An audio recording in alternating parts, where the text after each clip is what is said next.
this evening to talk about, actually one of the reasons that I actually campaigned 10 years ago was to try to address some of the challenges that we had with the site known as Chamberlain.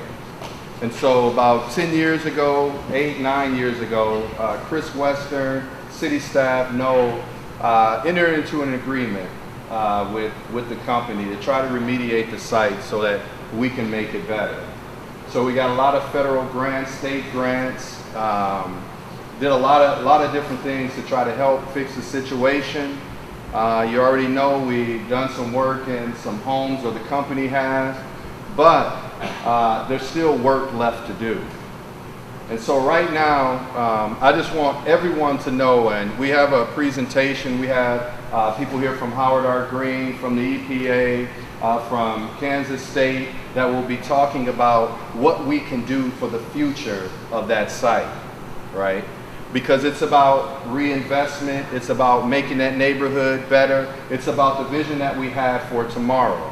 And if you take a look around at different things that are taking place within the city, we can take a look at the Walnut area as an example. And we just saw last night great potential with the grocery store, with the hardware store, fixing up houses in that neighborhood. We take a look at the south side, west side, and different sides of the town, and we're still growing.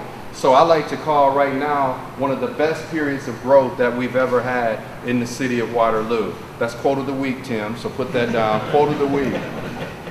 But the great thing about it, we're starting to see things everywhere in this community. There's so many construction trucks and cranes blocking traffic, and I'll tell you, I absolutely love that too, because that's progress. But we also have to make sure that no matter how much progress we make, all areas of our community come along as well. And that's why today is such a tremendous opportunity, and these conversations are tremendous opportunities to take a look at an area that has been underserved, that has seen some change in it with regards of corporations coming through and remediating the site. And so the first thing I'm going to tell you, no matter what plan we look at, there is an obligation, there is a relationship with EPA and the company that the ground is going to be taken care of, right? That will be taken care of. The ground will be safe as it can be. That's going to be taken care of. But what we need to talk about, though, is where we're going to go in the future for redevelopment of that site. How should it look? And I know there were some conceptual drawings and some things that have taken place, and those are absolutely no final designs. They are a starting place to kind of see where we can go. So we're hoping that you are all here so that you can give us input on how we can see the future for this site. A lot of you work very hard with our park commissions and our golf courses and our parks in general. You may live in this particular area, but it's about where we're going to go from today. So you are in the very early stages right now from all the work that's being done, and you are here so that you can give us an opinion on how we can make this area look for the residents here. There's a commitment from the city, there's a commitment from our consultant HR Green, there's a commitment from the EPA, there's a commitment from the company that we can recreate and do something special in this area. So please, when you take a look at some of the conceptual designs, I can't say that there was a whole lot of input from different places or our commission members, but this is our opportunity right now to reshape the future. And so that's what I'm hoping comes out of this. This is special to all of you. We have our Ward 4 City Councilman, Jerome Amos, sitting there, who has been on this for a long time, wanting to see something positive happen. But all of you are the experts, and we're hoping to have your input, and we're hoping to have you listen, ask questions, but understand there is no final project, there is no final plan. It's about what we make of this situation right now. So without further ado, I would like to call up our HR Green consultant. I forgot your name because I met about 20 people today. Chris know. Sorry. I will have to take off in a little while. Not that I have something more fun to do, but I do have another appointment that starts at 6, but I'll be here in a little while. Thank you, sir. Appreciate it. Well, I won't, Mayor summed it up really well. This is just a starting point, just a conversation piece. We just want to get the conversation started. Because to be honest with you, for me, getting the buildings demolished was the easy part. Trying to figure out what to do with the site is a little bit more difficult, but we can do it. We'll work together. Excuse me, Mayor. Getting the demo done for the building was the easy part for me. I just think that now just discussing redevelopment of the site is going to be something that's very crucial, that we all get it right and we all get what everyone needs. The Mayor summed it up already.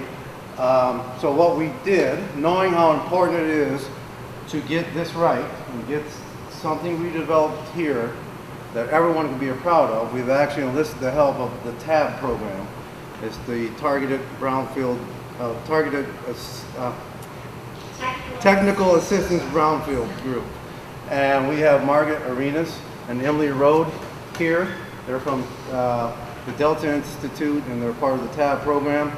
They're going to come and be here to discuss and educate everyone how sites can be cleaned up to a point that it's safe and you can do just about whatever you want on these sites. So they have all of that expertise and they will be here to talk with them one-on-one if you have any questions. Okay? Would you like to come and say a few words, Margaret? Hello everybody, thanks for coming out tonight. As Chris mentioned, my name is Margaret and my colleague is Emily. And the Technical Assistance for Brownfields program is run out of Kansas State University.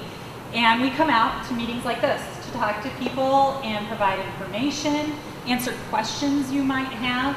So while today's event is all about redevelopment and moving forward into the future, we recognize that some people may still have questions or concerns about cleaning up sites. So Emily and I are going to be over here, and you're welcome to just come on over. We can have one-on-one conversations with you, just to talk about whatever questions you might have. In time, there may be another community meeting coming up where the city will be letting you know about the cleanup plan for the whole site. So, if you have questions and you think answers to those questions would help you to be more informed going into that meeting, that's what we're here for too. So please feel free to come on over and visit with us. We also have a fact sheet from the environmental consultant on this project that we can share with you as well. We have several copies. So again, I'm Margaret, and that's Emily, and we look forward to speaking with you. And now Jim from HR Green is going to come up. Thank you. Good evening. Again, it's great being here with you here today. I'm just dealing with the logistics a little bit. Today, we, as the mayor has already conveyed, we actually have a series of exhibits for you to observe. You'll find those in the back. Just a little about background of these. We're really trying to get your feedback on them. You will find that, and the way we've kind of organized them is really, it's left to my left, going right to view the three exhibits. The first thing you'll notice, again, this is a smaller version of it, but there's a board, and there's individual handouts of this. This is used, or can be used as a reference to give you some perspective. So when we talk about a neighborhood commercial or mixed income residential, you'll have some idea as to what it looks like, as well as some of the more descriptive narrative on each of those types of land uses. We also anticipated that while we think, the exhibits themselves are relatively large and you should have a pretty easy time viewing each of them, if things do get a little jammed up and you'd rather take more time, we've also printed out 11 by 17 versions of all three exhibits. They're at the back corner where you actually pick up your questionnaire. So if you wanted to go to a table with a questionnaire and make your observations and your comments, by all means, please do that. One of the things I would absolutely emphasize tonight is it would be great if you can review and comment on these and offer that up tonight. When you go through the line, I'm going to explain it, but I do think you'll find it to be fairly self-explanatory. There's a basket back there. Please drop the completed questionnaire in that basket. Conceptually, and again, it's about really getting your feedback on the concepts that have been prepared. These are very preliminary. I mean, there is a level of detail, but I would still say that we're at least at 20,000 feet at this point. What you'll find is we're asking you to rate each of the three. There's also a series of questions, and it's really check the box type things, where tell us if this image, if that image in particular can be improved upon in some way. The list we think is relative to the individual concept, but if you think it's not exhaustive or there's something that I'm not mentioning or that's not referenced in one of these check boxes, then by all means provide some comments back in the open comment section. You will notice on the front end where we ask for name and address if you're willing to provide that information.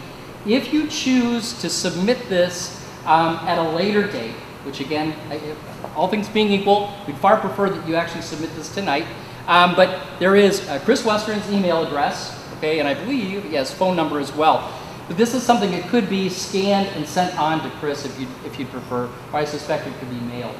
Just from a timing perspective, because at the close of today, I mean, after all of the responses have been delivered, we will collate this information, draw a conclusion, and then make a report back to the city on those findings. So if you choose to respond at a later date, please make sure we have a target date of August 14th, so don't let it go beyond the 14th in terms